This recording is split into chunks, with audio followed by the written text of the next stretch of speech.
ये खालिस्तान का झंडा लगाने से भी बड़ा अपराध हुआ है। खालिस्तान का झंडा लगाने का मतलब है आपने देश के सामने युद्ध कर दिया है। अब निशान साहब लगाने का अर्थ ये हुआ कि ना खाली ये देशद्रोह हुआ, ये धर्मद्रोह भी हुआ। तो मैं इससे डबल आहत हूँ, दो तरह से आहत हूँ। और बहुत से ऐसे चेहरे थे जिन्होंने कभी पहले पगड़ी पहनी नहीं, उस दिन अचानक ये अब दिखाने के लिए कि सिख हैं। अब जिन्होंने ये निशान साहब लगाया उनको ये अच्छी तरह पता था कि ये जिसको आप युद्ध कह रहे हैं कि आपने युद्ध कर दिया, आपके पास कौन सी फौज थी जो आप उस झंडे को वहाँ पे सस्टेन कर सकते थे, और उतारने में कितना अपमान होगा, क्या निशान साहब की मर्यादा को रखा जाएगा। किसी प्रधानमंत्री का मंत्री का विरोध करना अलग बात है, मगर राष्ट्रद्रोह है ये। नकली सिख बन के आए हैं, उन्होंने तीसरा क्राइम करा है धोखा देना। मेरे से यहाँ पे जब डिस्क्रिमिनेशन हो रही है तो मेरे को खालिस्तानी हो जाना चाहिए, जब इस देश में मुझे न्याय ही नहीं मिल रहा। दोस्तों नमस्कार, आज हम बात करेंगे किसान आंदोलन पर। आज जिस तरीके से पूरे देश में जो चीज़ें देखने को मिली और ट्रैक्टर परेड के बाद जो लाल किले पर जो झंडा फहराया गया और कुछ ट्विटर हैंडलों ने ये लिखा कि ये फतह हो गई, तो किस तरह की फतह हो गई उस पर भी चर्चा करेंगे। रवि रंजन जी हैं हमारे साथ, इनकी एक बहुत बड़ी मुहिम है और ये जो झटका है हलाला है उसके बारे में भी हम इनसे जानेंगे कि ये किस तरह की मुहिम और किस तरह का आंदोलन चलाते हैं। आंदोलन किसान आंदोलन भी है और उस पर चर्चा करते हैं। सर, आपका हमारे चैनल पर बहुत बहुत स्वागत है। जी जी, आपका बहुत बहुत धन्यवाद। रवि जी, सबसे बड़ी बात है कि जो आज हमने देखा वो एक खून खोलने वाली बात हो सकती है कि जो हमारे तिरंगे का अपमान पूरे देश ने और दुनिया ने देखा, तो खून तो खोला है, बहुत लोगों ने इसकी आलोचना भी की है। आप कैसे देखते हैं इसे? देखिए, अभी भी जो हमारा सोशल मीडिया और जो मीडिया बता रहा है वो ये बता रहा है कि वहाँ पे खालिस्तान का झंडा लगाया गया। ये खालिस्तान का झंडा लगाने से भी बड़ा अपराध हुआ है। खालिस्तान का झंडा लगाने का मतलब है आपने देश के सामने युद्ध कर दिया है, ठीक है ना। This is waging war against the state, ठीक है। तो ये देशद्रोह है। परंतु ये झंडा खालिस्तान का नहीं लगा था, ये खालसा पंथ का झंडा लगा था, जिसे हम निशान साहब कहते हैं। अब निशान साहब लगाने का अर्थ ये हुआ कि ना खाली ये देशद्रोह हुआ, ये धर्मद्रोह भी हुआ। तो मैं इससे डबल आहत हूँ, दो तरह से आहत हूँ। जहाँ तक देशद्रोह की बात है उसके लिए सरकारें हैं, एजेंसियां हैं, वो अपना काम करेंगी, मगर ये हमको ये सोचना है सिख समाज को कि धर्मद्रोह की क्या सज़ा है, ठीक है। अब जिसने भी ये झंडा लगाया वो सिख था, देखने में दाढ़ी थी, सब कुछ था। और बहुत से ऐसे चेहरे थे जिन्होंने कभी पहले पगड़ी पहनी नहीं, उस दिन अचानक ये अब दिखाने के लिए कि सिख हैं। और बहुत से ऐसे भी आए जो जिनका सिक्खी से दूर दूर तक नहीं था, वो किसी अन्य मजहब के हैं, वो भी सिख बन के आए। खैर, पगड़ी एक हमारी पोशाक है, वो कोई भी पहन सकता है, उसमें कोई बड़ी बात नहीं है। मगर अगर वो जैसे उनके बाप दादा कभी पहनते थे, अगर वो पहन रहे होते तो कोई बात नहीं थी। अचानक उसी दिन पगड़ी याद आई। चलिए, अब जिन्होंने ये निशान साहब लगाया उनको ये अच्छी तरह पता था कि ये जिसको आप युद्ध कह रहे हैं कि आपने युद्ध कर दिया, आपके पास कौन सी फौज थी जो आप उस झंडे को वहाँ पे सस्टेन कर सकते थे। आपको अच्छी तरह पता था ये 2-4 मिनट का खेल है और उसके बाद ये झंडा उतारा जाएगा, और उतारने में कितना अपमान होगा, क्या निशान साहब की मर्यादा को रखा जाएगा। पुलिस अपने तरीके से करेगी, हो सकता है जो अफसर आए पुलिस का उसको मर्यादा का ज्ञान ना हो। निशान साहब तो हर गुरुद्वारे पे लगा है, हर सिख के घर पे लगा है। हमारे इंडियन आर्मी का निशान है, निशान साहब हमारी इंडियन आर्मी में है, मगर उसके साथ एक मर्यादा चलती है। आप इस तरह चढ़ के, और आपको बड़ी अच्छी तरह पता था कि 2 मिनट के बाद इस झंडे के साथ, निशान साहब के साथ क्या होने वाला है, और वो हुआ। पुलिस कस्टडी में आइटम ली गई। अब ये जानते बूझते हुए जो षड्यंत्र करा गया निशान साहब को बेद भी करने का, इससे मैं डबल आहत हूँ, राष्ट्रद्रोह प्लस धर्मद्रोह। तो ये मेरा इसमें मानना है। कुछ लोगों का कहना है कि जैसे निशान साहिब का झंडा था, कुछ जैसे कि हमने देखा है कि उसमें केसरी झंडे पर निशान साहिब होता है, एक वहाँ पर पीला झंडा भी लहराया गया, तो उसको कहीं ना कहीं जो कह रहे हैं कि वो खालिस्तानी झंडा है। सबसे बड़ा सवाल है कि अगर खालिस्तानी झंडा है भी या फिर सिख फॉर जस्टिस की मुहिम पर ये झंडा फहराया गया, तो उनका जो मिशन था वो तो कहीं ना कहीं कामयाब हुआ। किसी प्रधानमंत्री का मंत्री का विरोध करना अलग बात है, मगर राष्ट्रद्रोह है ये सीधा सीधा सेडिशन है। This is waging war against the state. ये आपने एक देश के खिलाफ युद्ध छेड़ दिया है। बंदी की या युद्ध की जो सज़ा होती है आप अच्छी तरह जानते हो, तो ये तो सज़ा देगी सरकार। अब ये है कि पंथ ने क्या सज़ा देनी है, ये पंथ को देखना है और उसके ऊपर हम लोग। अगर पंथ सजा देने के हकदार था तो जिस समय एक नारा लगा था कि इंदिरा को ठोक दिया मोदी को ठोक देंगे, तो जब ये नारा लगा था तो अगर उसी टाइम पे जो सिख समाज के कुछ बुद्धिजीवी लोग अगर सामने आते तो शायद ये जो काम हुआ है, देश का जो अपमान हुआ है, वो नहीं हो पाता।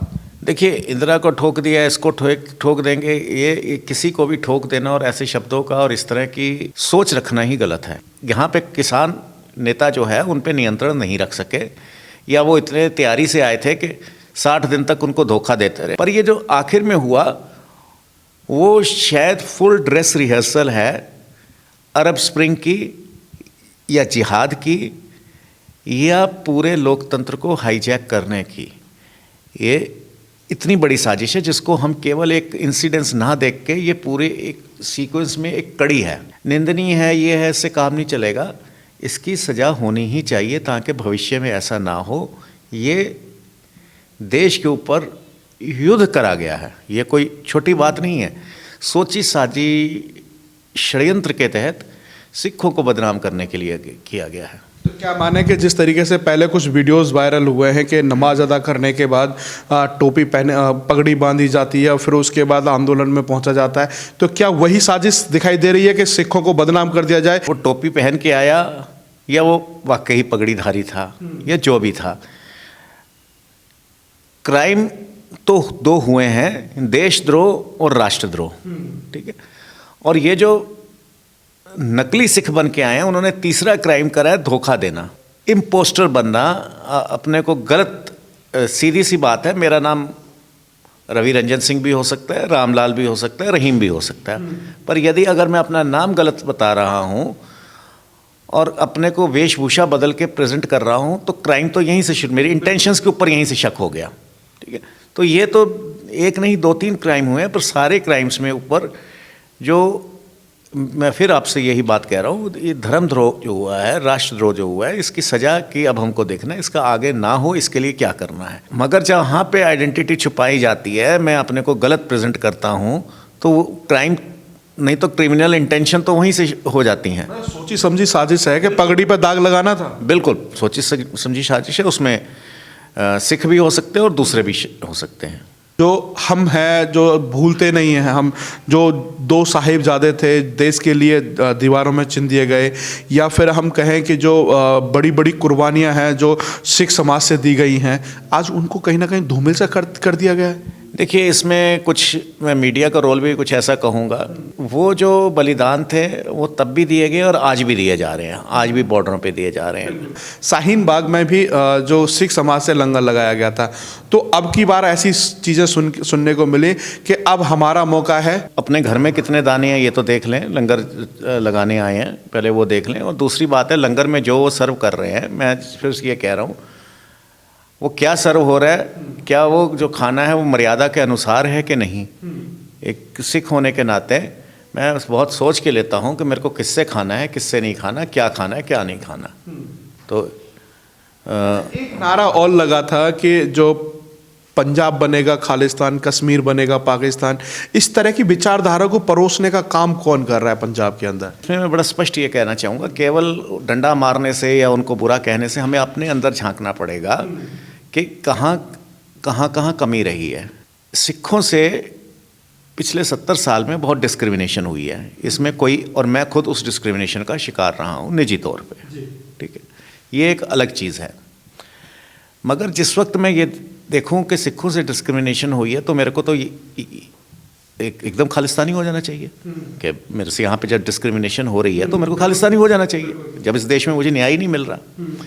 पर जब उसको मैं और गहराई से देखता हूँ तो मुझे भी यही ज्ञान था कि देखिए, सिख गार्ड्स ने एक प्रधानमंत्री को मार दिया तो सिखों के साथ क्या हुआ। अब ये भी वो उन्होंने मारा, वो किसके टूल थे या वही मारने वाले थे, ये एक अलग विषय है। मगर जब हम उसको और देखते हैं, थोड़ा सा कुरेदते हैं, तो इसी तरह जब नाथूराम गोडसे जी ने, वो क्या नाम था उसका, मोहनदास का वध किया था, तो चितपावन ब्राह्मणों के घर इसी तरह जलाए गए थे। पुणे में कई साल बाद भी वो घर जले खड़े रहे थे। उनको मारा गया, चुन चुन के मारा गया, घरों से निकाल के मारा गया। हाँ, सिख क्योंकि जल्दी आइडेंटिफाई हो जाता है, तो अगर वो कोई अच्छा कर्म करता है तो सिखों को नाम भी जल्दी मिलता है, और अगर कोई सिख बुरा कर्म करता है तो उसका बदनामी भी उसको पहले आती है। ये तो इस वजह से सिख जल्दी आइडेंटिफाई हो जाता है, तो नेचुरली वो जल्दी उसका शिकार बना उस वायलेंस का। अब ये जिस एस्टेब्लिशमेंट ने करवाया, ठीक है, जो आज अपने को किसानों का हिमायती कह रही है, ये वही एस्टेब्लिशमेंट है जिसने संसद पे निहत्थे साधु बुनवा दिए थे, गोलियों से भून दिए गए थे, और लाशें कैसे जलाई गई थी। तो इसका मतलब मैं ये निष्कर्ष निकालता हूँ। पहले तो मैंने कहा कि अगर अन्याय हो रहा है तो मेरे को एक अलग बात करनी चाहिए। तो वो जो अन्याय कर रहा है वो क्या केवल मेरे साथ ही कर रहा है? वो तो साधु थे ना, वो तो सिख नहीं थे, वो तो सनातन परंपरा के थे या जिस भी परंपरा के थे। और वो संसद पे कौन सी बंदूक, तोप, मशीन गन ले आए थे जो आगे से मशीन गनें चलानी पड़ गई, बंदूकें चलानी पड़ गई। तो जिस सिस्टम ने साधुओं को मारा, जिस सिस्टम ने ब्राह्मणों को मारा, जिस सिस्टम ने जाटों को मारा, जाटवों को मारा, उसी सिस्टम ने मेरे को मारा है। तो इसका मतलब ये तो मेरे को उन अपने गैर सिख बंधुओं के और नज़दीक लेके जाती है बात, जिनकी सरकार तो चली गई मगर पावर नहीं गई। सरकार बदलना और पावर बदलना दो अलग चीज़ है। मोदी प्रधानमंत्री बन गया, अच्छा है या बुरा है वो एक अलग बात है, मगर मोदी बदला है, प्रधानमंत्री बदला है, पटवारी नहीं बदला, दरोगा नहीं बदला। ये उसी सिस्टम के कैरी फॉरवर्ड्स हैं, उसी के हासिल हैं जो बार बार देश को तोड़ने की कर रहे हैं। और इसमें केवल आंदोलनकारी जिम्मेदार नहीं थे, वो यहाँ तक आए। इसमें बहुत सी चीज़ें हैं, कहीं ना कहीं बहुत फेलियर्स हैं एडमिनिस्ट्रेशन के। नरेंद्र मोदी जी हैं, नरेंद्र मोदी जी अगर पंजाब जाते हैं, निशान साहब का सिर पर बांधते भी हैं, गुरुद्वारे भी जाते हैं। क्या लगता है कि जो नरेंद्र मोदी जी हैं, या सिख हों या फिर किसान हों, उनके कुछ नुकसान कर सकते हैं, ऐसा कुछ लगता है आपको? देखिए, निजी तौर पे गुरुद्वारे को मानना या वो निशान साहब की इज़्ज़त करते हैं, ये बहुत अच्छी बात है। अब उनकी पॉलिसीज़ जो है वो अकेले नहीं बनाते, एक नीचे से बनी बनाई रोटी आती है। तो निजी तौर पे वो सिखों के विरोध में होंगे ऐसा मैं नहीं मानता। क्यों होंगे? बल्कि ये मेरी पर्सनल नॉलेज में है कि गुजरात में सिख फार्मर्स का कोई इशू था और उन्होंने बहुत अच्छी तरह से सुलझाया था, पर्सनल इंटरेस्ट पे सुलझाया।